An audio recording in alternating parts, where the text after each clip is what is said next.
युद्ध की आखिरी बाजी और राजनीति की बिसात पर जब तक आखिरी दाव न चला जाए कुछ भी नहीं कहा जा सकता। भारत की आजादी के आखिरी कुछ दिनों में भी हालात कुछ कुछ ऐसे ही थे। ब्रिटिश हुकूमत का सबसे बड़ा साहब एक ज्योतिषी के आगे अपना फैसला बदलने पर मजबूर हो गया। इतने बड़े उथल पुथल के बीच भी एक बड़े नेता को अपनी सिगार की पेटी खो जाने का गम सता रहा था।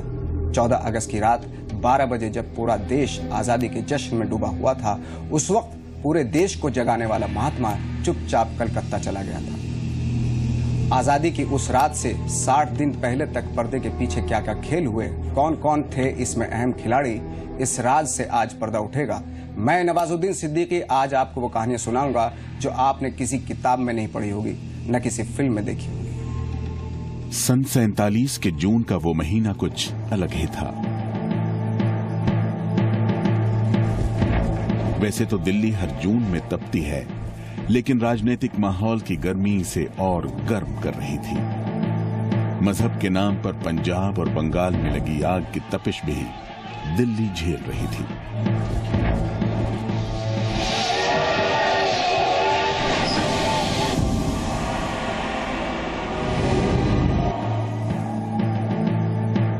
रायसीना हिल्स के एयर कंडीशन कमरे में बैठकर भी माउंटबेटन इस गर्मी को महसूस कर रहे थे।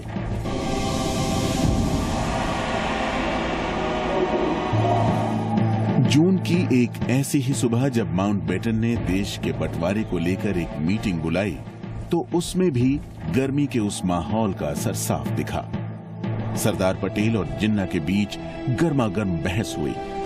पटेल ने जिन्ना से साफ साफ कहा कि वो अपने लोग और अपने इलाके की फिक्र करें। माउंटबेटन ने जून के तीसरे हफ्ते में पार्टीशन काउंसिल की बैठक फिर बुलाई, लेकिन इस बैठक में जिन्ना चुपचाप रहे। दिल्ली में 2 घंटे तक चली उस बैठक में जिन्ना लगातार कुछ चित्र बनाते रहे। मीटिंग के बाद वो कागज वहीं मेज पर छूट गए। माउंटबेटन के प्रेस सलाहकार कैम्बल जॉनसन के हाथ वो कागज लगे। जॉनसन ने कहा, मैं मनोवैज्ञानिक होने का दावा तो नहीं कर सकता, लेकिन इतना जरूर कह सकता हूं कि कागज पर उतारी गई इन तस्वीरों में सत्ता और ताकत की झलक साफ दिखती है। किस आधार पर कैम्बल जॉनसन ने ये टिप्पणी की थी, ये समझ पाना अब मुश्किल नहीं है, क्योंकि उसमें आप पढ़ सकते हैं पेंसिल से लिखे हुए कुछ शब्द, कुछ ट्रायंगल्स, कुछ ऊपर की ओर जाती हुई रेखाएं, और उसमें एग्जीक्यूटिव जैसे और पावर जैसे शब्द लिखे हुए। जून के तीसरे हफ्ते में यह तय हो जाने के बाद कि देश का बंटवारा होगा, कश्मीर को लेकर लॉर्ड माउंटबेटन की चिंता बढ़ने लगी। उन्हें पता था कि कश्मीर मसला दोनों देशों के बीच अटकेगा।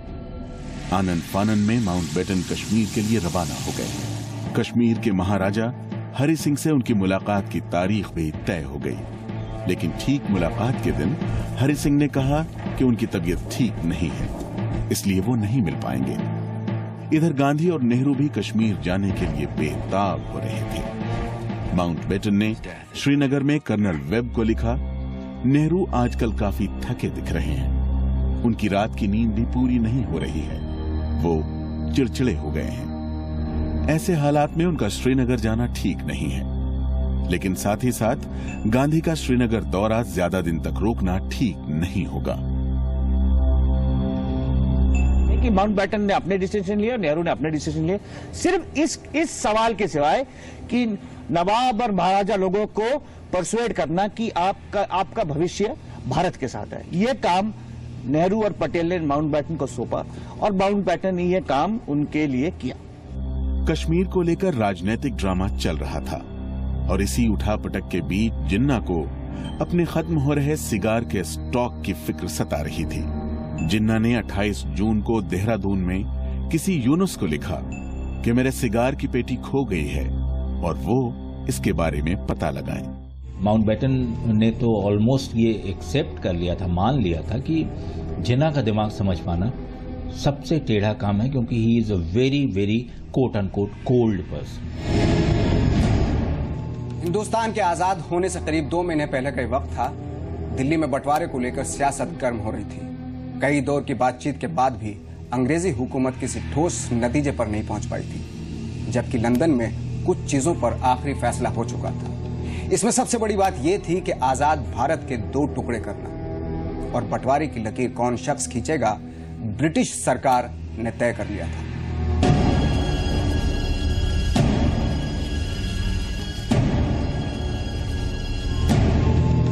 सत्ताईस जून 1947 की दोपहर सर रेडक्लिफ को लॉर्ड चांसलर के कमरे में बुलाया गया। जिस आदमी ने कभी भारतीय उपमहाद्वीप पर कदम नहीं रखा था, उसके सर पर भारत और पाकिस्तान के बीच बंटवारे की लकीर खींचने की जिम्मेदारी दी जा रही थी। सबसे बड़ी चुनौती बंगाल और पंजाब में बंटवारे की लकीर खींचने की थी।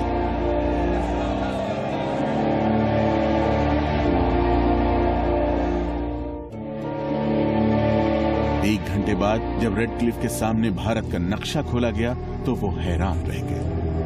उन्हें करीब 9 करोड़ लोगों और 1,75,000 स्क्वायर मील जमीन का बंटवारा करना था। शायद पहली बार किसी एक अंग्रेज अधिकारी के हाथ 9 करोड़ लोगों के भाग्य का फैसला होना था।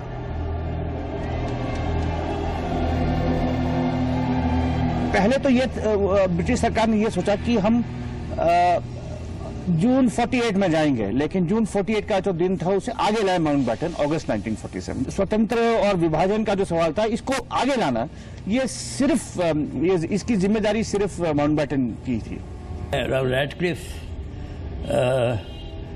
जज था विलायत में, और इस वजह से चुना हुआ उनको वो लाए यहाँ पे कि वो हिंदुस्तान के बारे में कुछ नहीं जानता था, और उसको कहा कि लाइन बना दो, और हम उनको कुछ स्टेटिस्टिक्स दे दिए कि मुसलमान इस डिस्ट्रिक्ट में ज़्यादा है, हिंदू इस डिस्ट्रिक्ट में ज़्यादा है, इसे बेसिस में आप कर दिया, उसने कर दिया। सर रैडक्लिफ का भारत आना, वायसराय हाउस में ठहरना और माउंटबेटन से अच्छे रिश्ते होने के बावजूद बमुश्किल तमाम 10 दिन में दोनों के बीच बहुत ज्यादा मतभेद हो जाना। रैडक्लिफ ने जब वो लाइंस बनाई, ये माउंटबेटन ने एक इंटरव्यू दिया था और ये कहा था, फ्रीडम एट मिडनाइट में इसका उल्लेख है, जिसमें कहा था कि मुझे रैडक्लिफ हेज कटर की तरह दिखाई देता है, एक बहुत बड़ी कैंची लेकर झाड़ काटने की कोशिश कर रहा हो, वैसे वो मुल्क काट रहा था। रेडक्लिफ अपने मिशन के लिए भारत पहुंच गए। भारत की आजादी के बिल पर अभी ब्रिटिश संसद की मुहर लगनी बाकी थी। 4 जुलाई की दोपहर से ही लंदन में बारिश हो रही थी और दिल्ली में गर्मी अपने उफान पर थी।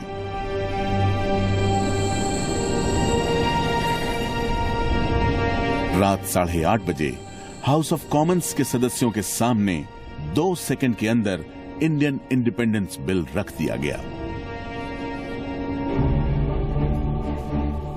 जुलाई की एक ऐसी ही दोपहर गांधी माउंटबेटन से मिलने वायसराय हाउस पहुंचे।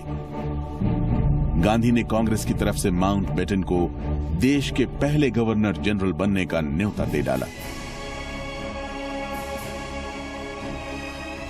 इस ऑफर के साथ साथ गांधी ने माउंटबेटन को यह नसीहत भी दे डाली कि वायसराय हाउस की शानो शौकत से बाहर निकलकर वो लटियंस दिल्ली के किसी बंगले में शिफ्ट हो जाएं, ताकि वायसराय हाउस को अस्पताल बनवा दिया जाए। जवाब में माउंटबेटन ने कुछ नहीं कहा, सिर्फ मुस्कुराए।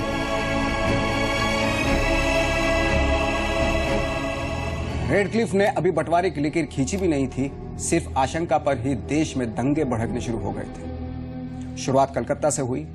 लॉर्ड माउंटबेटन को पूरा भरोसा था कि सिर्फ एक ही शख्स है जो कलकत्ता की आग को बुझा सकता है। वो तुरंत पहुंचे महात्मा गांधी के पास, इस उम्मीद से कि गांधी जी के एक इशारे पर लोगों का गुस्सा थम सकता है।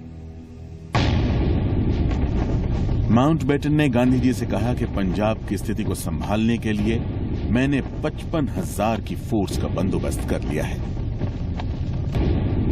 मैं पंजाब को तो संभाल लूंगा, लेकिन कलकत्ता को संभालना मेरी फौज के बस में नहीं है। मुझे सिर्फ अब आपका सहारा है।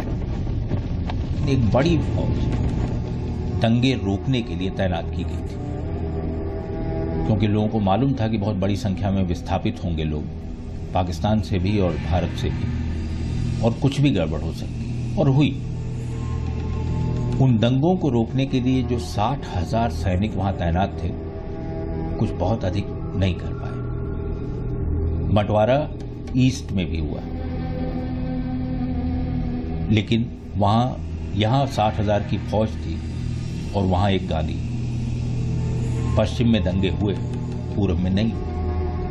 ये गांधी का असर है। तनाव के ऐसे माहौल के बीच कुछ खुशगवार लम्हे भी होते थे। गांधी जी के साथ रजवाड़ों के मुद्दे पर हुई बातचीत को माउंटबेटन ने कुछ इस अंदाज में बयां किया है। उन्होंने गांधी जी से कहा, एक तरफ तो आप सबको मिलाकर चलने की बात करते हैं, दूसरी तरफ राजा रजवाड़ों पर दबाव बनाया जा रहा है। ये तो वही बात हुई कि किसी लड़की को आप डंडे के जोर पर शादी के लिए राजी करो और फिर कहो कि मैं तुमसे प्यार करता हूं। माउंटबेटन की इस बात पर गांधी जोर से हंसे। तो गांधी जी का वो बहुत आदर करते थे, लेकिन गांधी जी का तो पॉलिटिक्स में तब तक कोई रोल नहीं था। ना तो वो सरकार में थे, वो तो ना तो वो कांग्रेस पार्टी में भी नहीं शामिल थे। तो जो भी रिलेशनशिप था, ये सिर्फ ये व्यक्तिगत इंडिविजुअल रूप का ही था।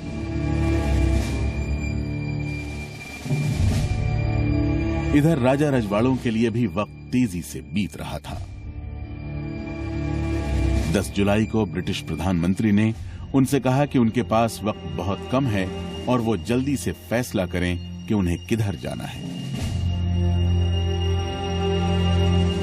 इसी दिन एटली ने संसद में घोषणा कर दी कि माउंटबेटन भारत के और जिन्ना पाकिस्तान के गवर्नर जनरल होंगे। माउंटबेटन का ये सबसे ज्यादा पॉजिटिव कंट्रीब्यूशन ये था कि जो भी नवाब और महाराजा, ये उनके सपने थे कि हम भी स्वतंत्र बन जाएंगे, और ये बिल्कुल फालतू सपने थे। इनसे किसी को कुछ फायदा नहीं होता। इन सपनों को उन्हें से उठा दिया उन्होंने। 15 जुलाई भारत की आजादी की तय तारीख से ठीक 1 महीने पहले ब्रिटिश संसद ने इंडियन इंडिपेंडेंस बिल को मंजूरी दे दी। माउंटबेटन ने तय वक्त से पहले ही हिंदुस्तान को आजाद करने और बांटने का फैसला तो ले लिया, लेकिन जैसे जैसे समय नजदीक आ रहा था, उनकी घबराहट बढ़ती जा रही थी। आने वाले तूफान की आहट माउंटबेटन को सुनाई दे रही थी। ये दंगे शुरू हो गए थे, और हिंदू और मुसलमान के बीच में ये दंगे और झगड़े और आपस में मारतोड़ शुरू हो गया था। तो उन्होंने ये भी सोचा होगा, और ये बिल्कुल सिंसियरली सोचा होगा कि अगर लंबा टाइम फ्रेम हो तो ये दंगे और होंगे, तो फटाफट करने से शायद वायलेंस कम हो जाएगा। तो इन्होंने यही सोचा होगा, लेकिन इसका उल्टा हुआ। माउंटबेटन के हाथों वक्त बड़ी तेजी से फिसल रहा था। उन्हें खुद भी इस बात का एहसास था। आजादी की तय तारीख से ठीक 25 दिन पहले माउंटबेटन ने 25 पन्नों का एक कैलेंडर सभी सरकारी अधिकारियों के ऑफिस भिजवा दिया। इस कैलेंडर में सत्ता परिवर्तन को कितने दिन और बचे हैं, ये हर पन्ने पर बताया गया था। 3 महीने में बंटवारा हो गया। पहले प्लान था कि 18 महीने में होगा, उन्हें 3 महीने में कर दिया। 3 महीने इस वजह से इतने लोग मर गए, ये हुआ फलाना हुआ। क्यों? उन्हें समझा कि वो तो उनका तो बुरा नहीं लगा कि मतलब हिंदुस्तानी मरे ना मरे, क्या हुआ, उनका काम बन जाए। कैलेंडर के पन्ने हर बीते दिन के साथ तेजी से बदल रहे थे, और उतनी ही तेजी से माउंटबेटन के लिए मुसीबतों का दौर बढ़ रहा था।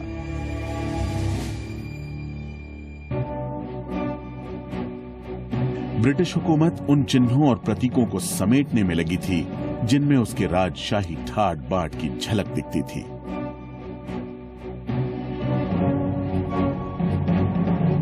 छब्बीस जुलाई को कैबिनेट की ऐसी ही एक बैठक में प्रधानमंत्री एटली ने घोषणा की कि लखनऊ रेजिडेंसी पर 1857 से लगातार फहरा रहे यूनियन जैक को 14 अगस्त की शाम उतारकर लंदन भेज दिया जाए। जमीन पर बंटवारे की लकीर खींचने के काम में रेडक्लिफ व्यस्त थे।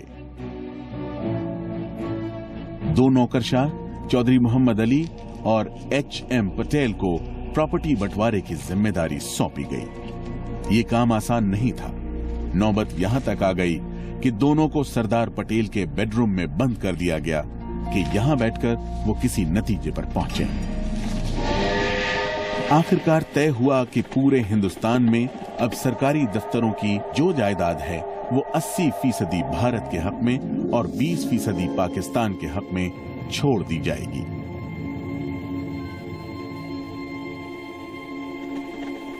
प्रॉपर्टी के बंटवारे पर आखिरकार किसी तरह सहमति तो बन गई।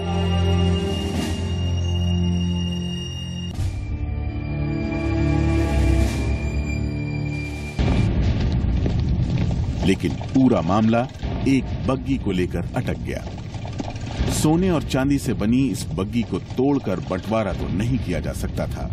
आखिरकार काफी जद्दोजहद के बाद दोनों पक्ष इस बात पर राजी हुए कि सिक्का उछालकर इसका फैसला किया जाए। फैसला भारत के हक में गया। हर चीज को बांटने को लेकर इतनी मारामारी हो रही थी, लेकिन बांटने वालों ने एक चीज को बख्श दिया। फैसला लिया गया कि लाहौर के मेंटल हॉस्पिटल का बंटवारा तुरंत न किया जाए। तो बात तो ये भी कहा जा सकता है कि कायद आज़म ने जो अल्लामा इकबाल के नज़रियात या पाकिस्तान के नज़रियात अडॉप्ट किए वो किसी हद तक पॉलिटिकल अपॉर्चुनिज्म थी। अगस्त का महीना शुरू हो गया। पूरे देश में आजादी का रंग जमने लगा था। 4 अगस्त को मुंबई के ताजमहल होटल ने अपनी छत पर बड़ा तिरंगा फहराने का फैसला किया। इसी तारीख से होटल ने यह रिकॉर्ड बजाना बंद कर दिया, गॉड सेव द किंग।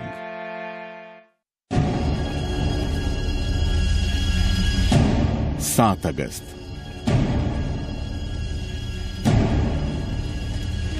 जिन्ना आज दिल्ली को हमेशा हमेशा के लिए अलविदा कहकर कराची के लिए रवाना हो रहे थे। आज जिन्ना उन कपड़ों में थे जिन्हें कभी कभी पहनते थे, शेरवानी और चूड़ीदार।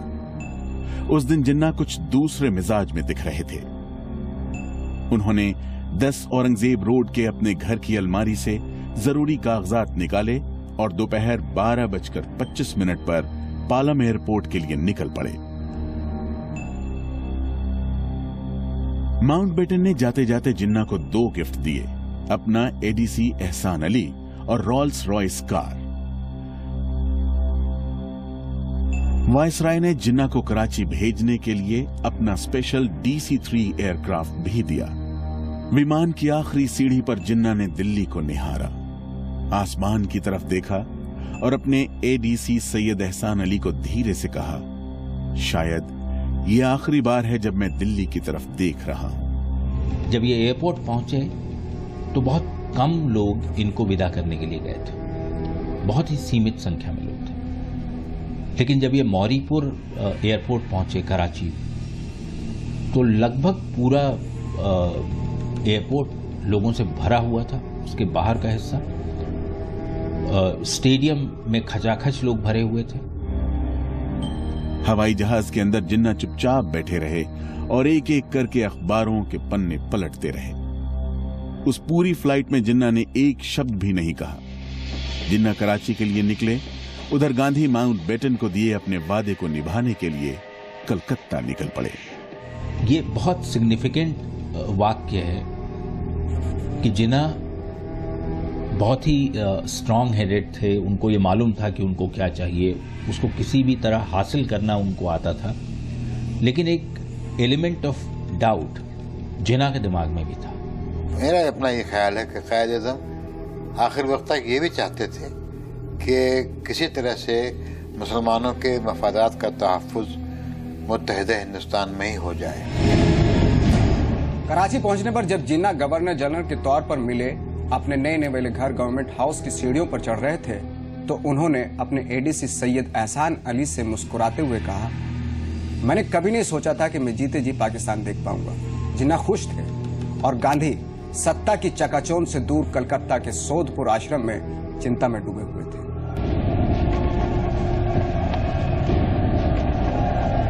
कलकत्ता को जलने से बचाने के लिए गांधी से अपील करने वाले माउंटबेटन अकेले नहीं थे। एक नाम और आश्चर्यजनक रूप से सामने आया, बंगाल के प्रधानमंत्री सोहरावर्दी का। ज्यादातर लोगों का मानना था कि सोहरावर्दी ही सारी फसाद की जड़ है।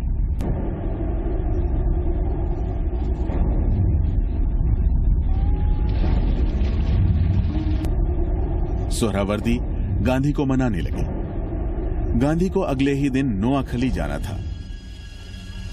गांधी ने सोहरावर्दी के सामने 2 शर्तें रखी। पहली कि सोहरावर्दी नोआखली के मुसलमानों से वादा ले कि वहां एक भी हिंदू के साथ ज्यादती नहीं होगी। दूसरा, वो गांधी के साथ साथ कलकत्ता के एक झुग्गी में रहें। सोहरावर्दी गांधी की दोनों शर्तें मानने के लिए तैयार हो गए। गांधी के इस फैसले पर पटेल ने उनको एक चिट्ठी लिखी। उन्होंने लिखा कि आप ऐसी जगह रहने के लिए चले गए जो किसी बूचड़खाने से कम नहीं है, और साथ ही भी आपने कैसा चुना, सोहरावर्दी। इन सोहरावर्दी के ताल्लुकात बहुत से हिंदू खानदानों से भी बहुत अच्छे थे। तो उन्होंने जो कैलकाटा राइट्स हुए उसमें तो बिल्कुल गांधी जी के साथ तो रहे, और काफ़ी कभी कभी खतरे के भी पोजीशन में रहे सोहरावर्दी। इसलिए जो उनकी वो फेज है उसकी हमेशा हमें कदर करना चाहिए।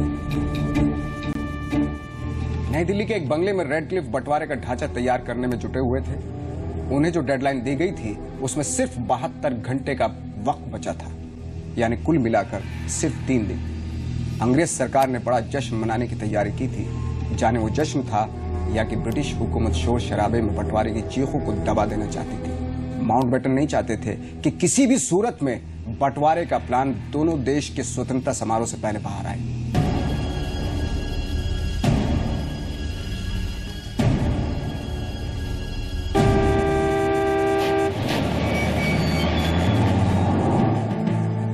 रेड क्लिफ की रिपोर्ट बनकर तैयार हो गई।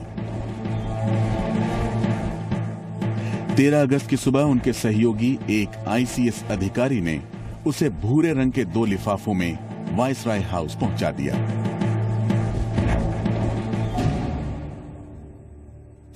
दो देशों की तकदीर और 9 करोड़ लोगों के भाग्य का फैसला इन 2 लिफाफों में बंद हो चुका था। वायसराय को पता था कि जिस दिन ये लिफाफा खुलेगा उस दिन गदर मचेगा। वायसराय उसी दोपहर पाकिस्तान के स्वतंत्रता समारोह में भाग लेने के लिए कराची निकल पड़े। 15 अगस्त से पहले जितने भी फैसले हुए उसमें इस बात का अंदेशा ही नहीं था कि खून खराबा होगा, और ये अंदेशा ही नहीं था कि लोग इधर से उधर, उधर से इधर जाएंगे। किसी को अंदाजा नहीं था पार्टीशन का। ये बात जरूर है कि अंग्रेजों ने कम्युनिटीज को बांटने की हमेशा की, सिर्फ हिंदू मुसलमानों का नहीं था। जैसे आपको मालूम है कि डिप्रेस कास्ट फेडरेशन को भी उन्होंने कई दफा इनकरेज किया। माउंटबेटन ने भारत की आजादी का दिन 15 अगस्त तय किया, लेकिन ज्योतिषियों ने कहा कि यह दिन अशुभ है। आखिरकार इस बात पर मोहर लगी और 14 अगस्त की रात को ही आधिकारिक समारोह शुरू कर दिया जाए। लेकिन जो जिन्ना अब तक बहुत खुश थे, उनको अचानक एक अपशकुन की आहट हुई। जिस बग्गी में सवार होकर जिन्ना को कराची की गलियों में अपने आधिकारिक दौरे पर जाना था, उसके घोड़े के पांव में चोट आ गई। इतना ही नहीं, जिन्ना ने 13 अगस्त को अपने घर पर दिन के खाने की दावत रखी थी। आखिरी वक्त पर पता चला कि यह तारीख रमजान के पाक महीने के आखिरी हफ्ते में आएगी। इस दौरान मुसलमान सूर्योदय से सूर्यास्त तक रोजा रखते हैं। एक तरफ भारत के ज्योतिषी 15 तारीख को अशुभ मान रहे थे, तो दूसरी तरफ 13 अगस्त की तारीख जिन्ना को भी नहीं भाई।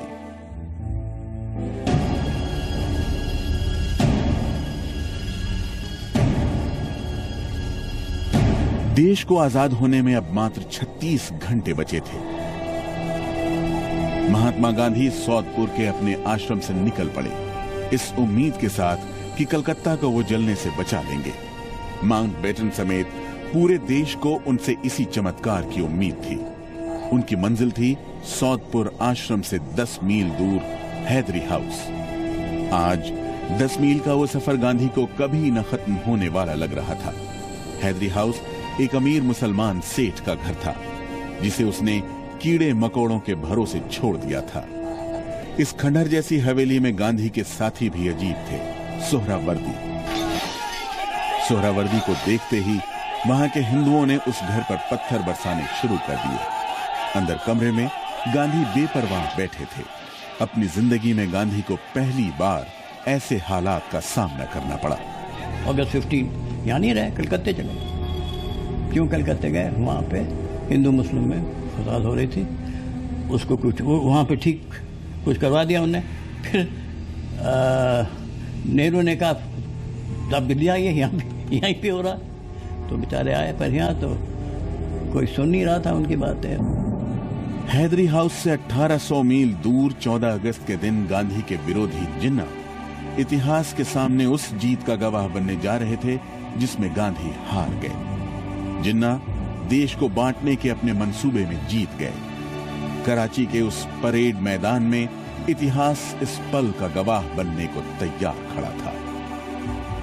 गांधी जी ने तो ये कहा था, मतलब जो बात पहले हो चुकी है, कि ये इस आजादी को मैं असली आजादी नहीं समझता, क्योंकि बंटवारे के साथ। 14 अगस्त की वो रात माउंटबेटन भी गांधी की तरह कुछ चमत्कार करने की कोशिश में जुटे थे।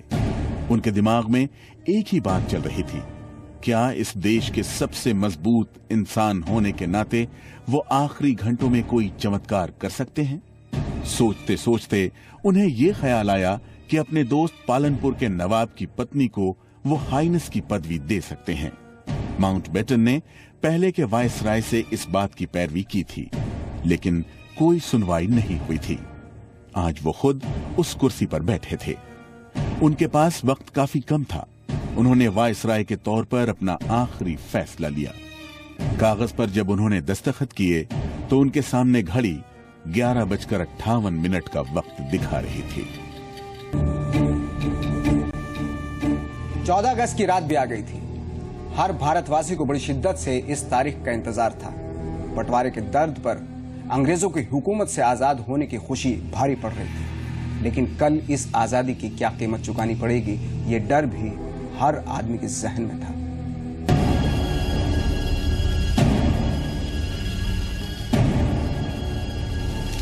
चौदह अगस्त की उस रात को दिल्ली में बारिश हो रही थी। तेज बारिश भी लोगों का हौसला पस्त नहीं कर सकी। कॉन्स्टिट्यूएंट असेंबली के बाहर लोगों का तांता लगा था। अंदर भी हॉल खचाखच भरा था। ठीक 12 बजे जवाहरलाल नेहरू को प्रधानमंत्री पद की शपथ दिलाई गई। रात को 12 बजे नेहरू देश को अपने ऐतिहासिक भाषण से जगा रहे थे।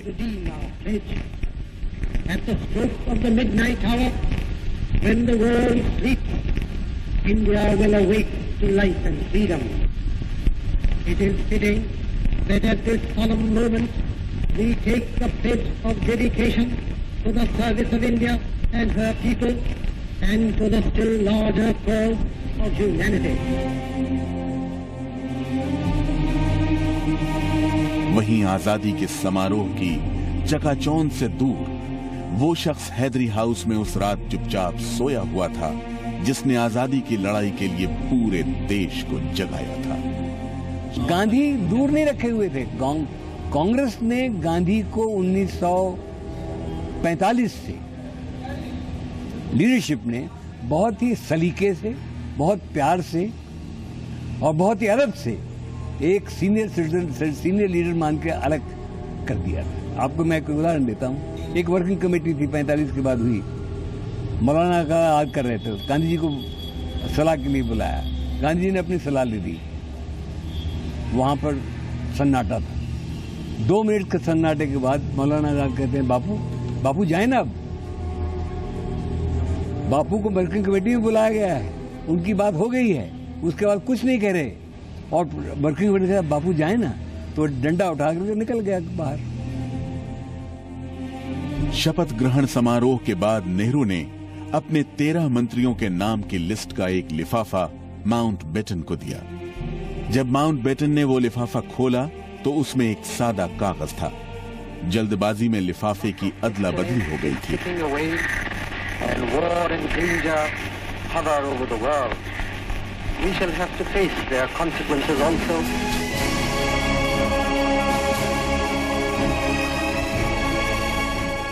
आखिरकार 15 अगस्त को आजादी की पहली सुबह भी आई।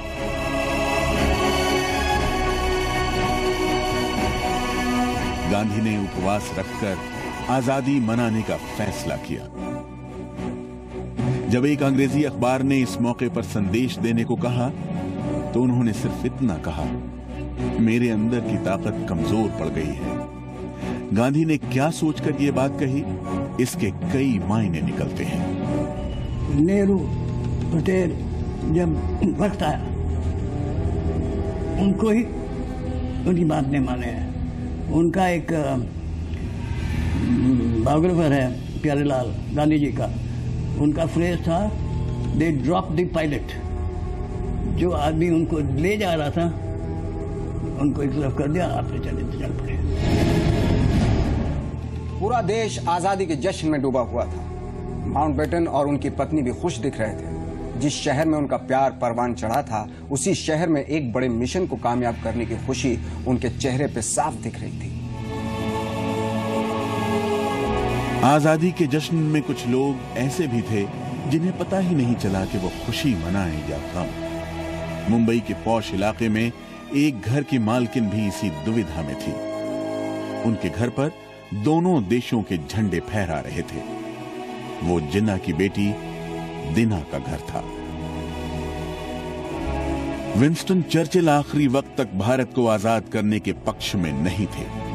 उनकी भविष्यवाणी थी कि अगर ब्रिटिश भारत की कमान छोड़ देंगे तो पूरा देश बिखर जाएगा।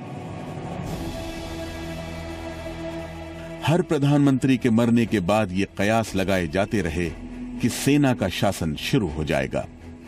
मॉनसून के समय पर नहीं आने पर पूरे देश में अकाल का डर बताया जाने लगता है।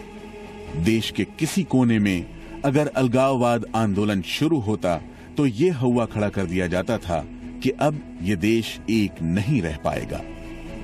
लेकिन भारत का गणतंत्र फल फूल रहा है, चर्चिल की भविष्यवाणी को झुठलाकर।